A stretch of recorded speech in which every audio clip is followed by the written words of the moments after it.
Constitución aprueba restar privilegios procesales para altas autoridades. Desarrollo Social despachó proyecto que regula derechos y deberes del voluntariado. Diputados reaccionan por liberación de condenado en asesinato del Cabo Moyano. Cámara rechaza política migratoria de los Estados Unidos. Reacciones provoca estudio de Fiscalía Nacional Económica a mercado de notarios.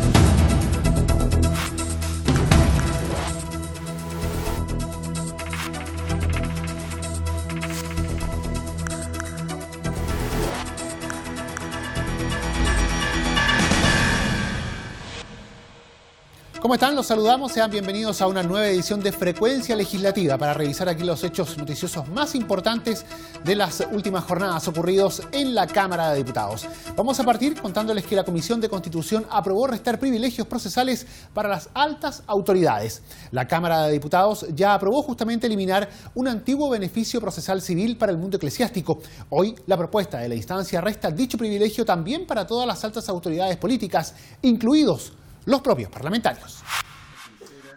Un importante paso en pro de cumplir con las expectativas de la ciudadanía dio la Comisión de Constitución de la Cámara de Diputados al aprobar, por unanimidad, una moción que resta privilegios procesales en materia civil para las altas autoridades del país.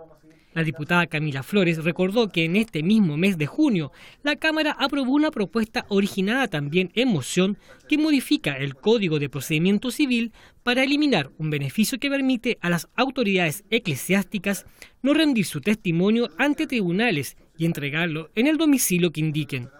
La legisladora puntualizó que ahora se eliminó similar privilegio para la mayor parte de las autoridades del país. Por lo tanto, lo que viene en definitiva es dar una señal que en esta materia nosotros seamos quienes estemos prestos a prestar nuestro testimonio a la justicia y no sea la justicia la que tiene que desplazarse, ¿cierto? Y salir del tribunal para tomar el requerimiento de nosotros, digamos, de las autoridades en general que estaban contempladas hasta el día de hoy. El presidente de la comisión, diputado Hugo Gutiérrez, sostuvo que este tipo de prácticas que datan de más de 100 años en nuestro ordenamiento jurídico, son inaceptables en el contexto de una democracia como la nuestra. Esta democracia de privilegio tiene que terminar, tiene que acabar, y creo que lo que hemos resuelto hoy me parece acorde con los tiempos que estamos viviendo, y creo que toda esta autoridad, salvo el presidente de la República y su ministro, que podrán ellos seguir declarando en el lugar que ellos indiquen. Todas las otras autoridades tendrán que declarar en un tribunal de la República cuando sean citados. El diputado René Zafirio, promotor de la iniciativa, explicó que el citado beneficio ya no regirá para las autoridades políticas, incluyendo senadores, diputados, subsecretarios, delegados presidenciales regionales y provinciales, alcaldes, jefes superiores de servicio, miembros de la Corte Suprema y de las Cortes de Apelaciones, fiscales judiciales, jueces de tribunales letrados, el fiscal nacional y los regionales y oficiales generales de las Fuerzas Armadas en servicio activo o en retiro. Para el legislador, con esta decisión la Cámara de Diputados concreta un anhelo ciudadano y se pone en línea con lo que se espera de las autoridades del país. Estamos en una situación en que es importante dar señales específicas, concretas, de que somos capaces, cuando hay voluntad, de autoeliminarnos privilegios que están establecidos en este caso desde 1902 y que no tienen ninguna justificación. Lo que hemos buscado con estos proyectos es, de alguna forma, ir recomponiendo una relación más horizontal con la ciudadanía, que no se nos vea como una suerte de casta impenetrable que se autoprotege, sino que al contrario, que somos, y esta Cámara así lo ha ido demostrando poco a poco, que somos una Cámara que se abre a los ciudadanos y que trata de recuperar la credibilidad en un sistema político que está tan deteriorada. Y estas iniciativas se insertan en esa dirección. Por último, el parlamentario expresó su anhelo que la Sala ratifique con igual solidez la decisión adoptada por la Comisión de Constitución y anunció desde ya que se seguirá avanzando en terminar con antiguos privilegios no justificables en el contexto actual. La Comisión de Desarrollo Social despachó el proyecto que regula los derechos y deberes del voluntariado. La propuesta, que se presenta a la sala con un segundo informe reglamentario, busca la promoción, fomento y protección de la actividad y acciones del voluntariado en el país. La Comisión de Desarrollo Social despachó a sala la moción que regula las actividades, derechos y deberes del voluntariado. La iniciativa, que ya fue aprobada en general por la sala de la Cámara, pretende desarrollar una política pública en esta materia, haciendo del voluntariado una actividad dirigida hacia la promoción del interés general, del bien común, que busque impulsar iniciativas solidarias desde la administración del Estado, las instituciones de educación y la ciudadanía. El presidente de la instancia, Jaime Naranjo, aclaró aspectos del proyecto y señaló que se ha dado un paso importante en regulación. Porque había la intención de incorporar a los cuerpos de bomberos dentro de esta norma legal. Sin embargo, usted comprenderá, ellos tienen su propia legislación y no tiene sentido incorporarlos dentro de un cuerpo que regula otro tipo de voluntariado. Al mismo tiempo, se pretendía incorporar las juntas de vecinos. Si la ley de junta de vecinos establece las normas de cómo funcionan ellas, no tiene tampoco sentido incorporar las juntas de vecinos al voluntariado y a todo lo que requiere ese gente que está dispuesta a ayudar y a colaborar. Y en ese sentido hemos hecho algunas modificaciones, pero creo que lo más importante es regular hoy día todo lo que tiene que ver el voluntariado, que cada vez se va manifestando de las más diversas expresiones, particularmente cuando hay situaciones de emergencia o de catástrofe. El parlamentario agregó que la regulación contará con un catastro nacional de todos los cuerpos de voluntariado del país y por el establecimiento de sus derechos y deberes. La moción de los diputados Carol Cariola, Maya Fernández, Camila Vallejo, Giorgio Jackson y el exdiputado Daniel Melo manifiesta que las actividades del voluntariado en Chile tienen una escasa regulación, a diferencia de lo que demuestra el derecho comparado en Francia, Nueva Zelanda, Argentina, Colombia y Estados Unidos, países donde cuentan con estatutos propios de derechos y deberes y una estructuración fiscal de fomento y promoción. Los autores también resaltan que una normativa de este tipo debe contemplar la existencia de beneficios laborales para trabajadores que son integrantes de organizaciones del voluntariado o que quisieran contribuir a la actividad, además de capacitarse adecuadamente para su implementación. Y los diputados reaccionaron por la liberación del condenado en el asesinato del cabo Moyano. Por su comportamiento sobresaliente, entre otras atenuantes, la Corte Suprema concedió el beneficio de la libertad condicional a Freddy Fuentevilla, uno de los condenados por el asesinato del cabo Luis Moyano, hecho ocurrido el año 2007. Revisemos todos los detalles en la siguiente nota. Por 4 votos contra 1, la Corte Suprema le concedió el beneficio de libertad condicional a Freddy Fuentevilla, uno de los condenados por el crimen del cabo Luis Moyano, hecho ocurrido el 18 de octubre de 2007. Fuentevilla había sido condenado a 15 años de cárcel como encubridor del homicidio del policía uniformado, autor del homicidio frustrado y robo con intimidación. La medida adoptada por la Corte y que libera al condenado generó reacciones en los diputados, especialmente en la UDI. En ese sentido, el diputado Jorge Alessandri cuestionó algunas de las causales del fallo. ¿Me podría explicar la Sala Penal de la Corte Suprema cómo asesinar a un carabinero a quemarropa es conducta sobresaliente? Eso es una pregunta que nos hacemos con mucha frustración, con la misma frustración que se le debe estar haciendo la viuda del suboficial Moyano y los 4 hijos del suboficial Moyano. Basta ya de que en este país los delincuentes tengan los beneficios y los ciudadanos tengan que estar tras las rejas. Por su parte, el diputado Guillermo Ramírez agregó lo poco entendible del fallo y la escasa sensación de justicia que queda con estos dictámenes. La ley siempre le entrega a los jueces cierto grado de discrecionalidad justamente para que puedan hacer justicia. Y la verdad es que repele a cualquier sentido de justicia que una persona que mató a sangre fría a un carabinero, a un cabo, que dejó una viuda y 4 hijos, solamente cumpla con 7 años de condena. Eso no es justo. En tanto, el diputado Osvaldo Urrutia dijo que estudiará la posibilidad de modernizar el decreto sobre libertades condicionales. Es importante que actualicemos y modernicemos el decreto ley 321 sobre libertades condicionales.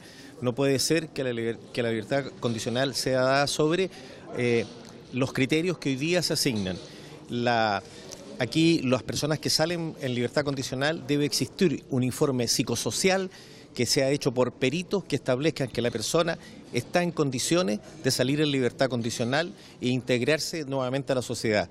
Es importante recalcar que el tribunal acogió la medida, considerando que en enero ya se cumplió su tiempo mínimo de privación de libertad para optar a la libertad condicional, beneficio que le fue negado en abril de este año por la Comisión de Jueces que evalúa a los internos.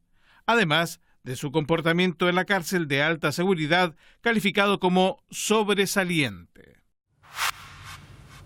Y la Cámara de Diputados rechaza la política migratoria que tiene los Estados Unidos. La sala de la corporación aprobó 4 resoluciones a través de las cuales se rechazó la política migratoria adoptada recientemente por ese país.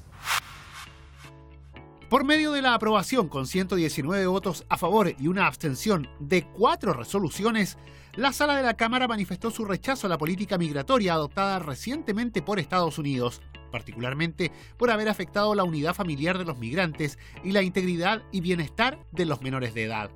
La primera de ellas expresa el rechazo de la Cámara de Diputados a las medidas antimigración adoptadas por el gobierno federal de Estados Unidos, que han significado la separación de miles de niños de sus padres, y solicita al presidente de la República que por medio de Cancillería comunique esta oposición a la OEA y a la Corte Interamericana de Derechos Humanos, tal como lo plantearon los diputados Matías Walker y Johanna Pérez.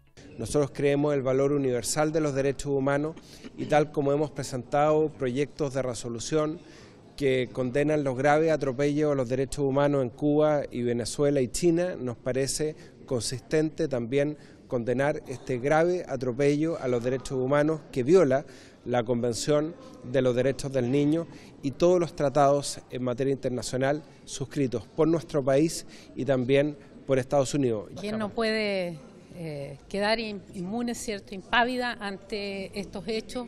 Y claramente como mujer, como madre, afectan. Y uno hace un llamado internacional a todos los organismos que puedan oponerse a estas violaciones. Creo que cuando hemos sacado la voz, cierto, en una ley de inmigración en Chile, donde no se abusen no se constriña con los derechos, cierto, de las personas, uno no puede estar impávida cuando afecta a los niños del mundo. La siguiente resolución solicita al jefe de Estado mandatar al ministro de Relaciones Exteriores para que emita una condena pública contra la política migratoria del gobierno norteamericano. La tercera pide al primer mandatario emitir una nota oficial del Estado de Chile que manifieste formalmente el repudio a las medidas adoptadas por el gobierno de los Estados Unidos que atentan contra los derechos humanos de niños, niñas y adolescentes. Todas estas iniciativas recibieron el respaldo transversal de los legisladores, tal como quedó de manifiesto también con lo expresado por los diputados Tomás Hirsch y Catalina del Real. Esto es una situación tremendamente grave y que afecta no solo a los niños de Estados Unidos y de los países que están en la frontera con Estados Unidos, sino que afecta a la región completa. Si a esto se agrega el anuncio realizado por el presidente Trump de retirarse de la Comisión de Derechos Humanos de las Naciones Unidas, estamos ante un hecho tremendamente grave. Redactamos un proyecto de acuerdo manifestando nuestro rechazo, haciéndole ver también al canciller Roberto Ampuero que los diputados transversalmente estamos contra lo que está sucediendo, contra esta medida de Trump. Está bien que estén en la misma línea que nosotros, está muy bien las declaraciones que hizo el canciller Ampuero, pero creemos que debemos ir más allá y que debemos hacer una manifestación formal contra estas medidas que está tomando Estados Unidos. La última iniciativa requiere al Ejecutivo considerar la condena de la Cámara de Diputados a la grave afectación a los derechos de los niños en Estados Unidos, especialmente la situación de salud física y psicológica de las personas retenidas en centros de detención de inmigrantes ilegales. Los diputados Asensio, Silver y Coloma y el ministro de Justicia coincidieron en la necesidad de reformar el mercado de los notarios tras conocer el estudio de la Fiscalía Nacional Económica que revela, entre múltiples puntos, que solo 17 servicios concentran el 90% de la demanda notarial y que sus rentas llegan a 14 millones de pesos mensuales en promedio a nivel nacional y a 24 millones promedio en Santiago Centro. Los antecedentes los vemos en la nota. El estudio señala que las personas tardan aproximadamente 1 hora y 13 minutos en realizar trámites notariales, que aquellas notarías que enfrentan mayor competencia tienen mejor calidad de servicio y que los aranceles vigentes no se cumplen, aspectos que junto a la nominación y fiscalización de los notarios fueron precisados por los diputados de C. Gabriel Asensio y Gabriel Silver. Siempre hemos sabido lo que pasa, ¿no es cierto?, con este tema de los notarios, el nepotismo que existe, familiares involucrados, los cargos, cómo se los reparten, la forma de ingreso que es absolutamente poco transparente, los ingresos que se perciben que no parecen tener una correlación con el trabajo que se realiza en favor de la gente, las demoras en los trámites, pocas notarías. Mira, hay un llamado tremendo a que hagamos algo. ¿Qué es lo que tenemos que hacer? Reformar el sistema. Y no son solamente los notarios, ¿ya? Pero hay que reformar este sistema. Si en una comuna hay un solo notario, no estoy hablando de Santiago, cualquier comuna de provincia hay un solo notario, evidentemente, ¿no es cierto?, la gente tiene la obligación de ir. Y esa persona, en realidad, por ejemplo, ese notario, ¿cumple con los aranceles que le fijaron? Y si no, en realidad, el ministro de la Corte de Apelaciones que le toca hacer el trabajo de ir y ver qué es lo que está ocurriendo en la notaría, ¿lo hace? No lo hace. Pues entonces, eso es lo que hay que hacer. Yo creo que el llamado de atención es hoy día a algo que tenemos pendiente, que no hicimos nunca, ¿no es cierto?, y que yo creo que ya no da para más y hay que resolverlo. En otros países, cualquier abogado que cumple algunos requisitos tiene efectivamente la condición de notario o escribano, como se conocen en otros países, sin mediar, obviamente, el monopolio que hace de esto una suerte de estanco de carácter legal. Lo mismo que con el sistema de conservador de bienes raíces, nuestro sistema registral, que en la gran mayoría de los países ya lo están llevando derechamente los agentes públicos como impuestos internos, que evita además la elusión tributaria en materia de transferencia y permite también mayor transparencia en lo que se refiere al sistema registral de la propiedad en nuestro país. El diagnóstico del órgano fiscalizador propone al gobierno una serie de modificaciones, entre ellas a las normas de entrada al mercado, permitiendo el libre ingreso y creación de notarías e implementar una categoría de notarios certificadores que se hagan cargo de las funciones primordialmente mecánicas bajo un esquema de mayor competencia. En ese marco, el ministro de Justicia y el diputado UDI Juan Antonio Coloma adelantaron que esas y otras propuestas serían incorporadas en la indicación sustitutiva al proyecto de ley que reforma el sistema de notarios y que el Ejecutivo presentaría en julio. Como en las comunas, normalmente las comunas más populosas, hay varios notarios, no se puede hablar estrictamente de un monopolio, pero sí de un acceso muy circunscrito con barreras de entrada muy altas. La definición de los precios que se cobran están fijados por arancel, pero el arancel no se respeta. También es cierto que el arancel no se ha reajustado desde hace 15 o 20 años, de manera que también ha habido una cierta negligencia en la fiscalización de cómo deberían ser determinados esos aranceles. Los precios son todos bastante similares, lo cual es una señal, pero al mismo tiempo muy elevados, de alto costo para los ciudadanos, que representan ingresos muy significativos para el mundo notarial. Como resultado de la comisión investigadora, nosotros hicimos conclusiones que buscaban no solamente modificar la forma del nombramiento de los notarios, sino que también la forma en que se fiscalizan. Porque no puede ser que la cantidad de trámites con los que se requiere hoy día la acción de un notario, los cobros que son variables y dependiendo de la notaría donde se realicen, y que además no exista claridad respecto de cuál es el valor que cobra cada uno de los notarios por cada uno de los trámites.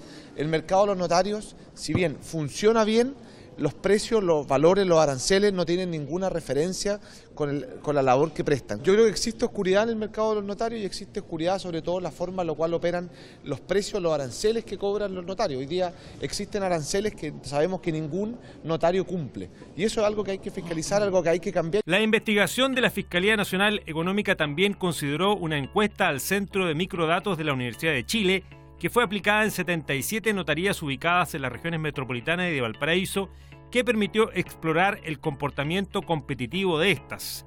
Adicionalmente, se solicitó a 20 de las 77 notarías consideradas en la encuesta información sobre boletas emitidas, tamaño de la oficina, trabajadores y antecedentes tributarios. Asimismo, se pidió a Impuestos Internos información tributaria agregada sobre los notarios divididos por zonas del país. Y de esta forma nosotros llegamos al final de la presente edición de Frecuencia Legislativa. Le agradecemos su compañía. Les recordamos que el detalle de todas estas noticias siempre lo puede revisar en sus diferentes formatos audiovisuales a través de nuestra multiplataforma, a la que accede por intermedio del www.cámara.cl. Muchas gracias por habernos acompañado. Siga junto a Cámara de Diputados Televisión.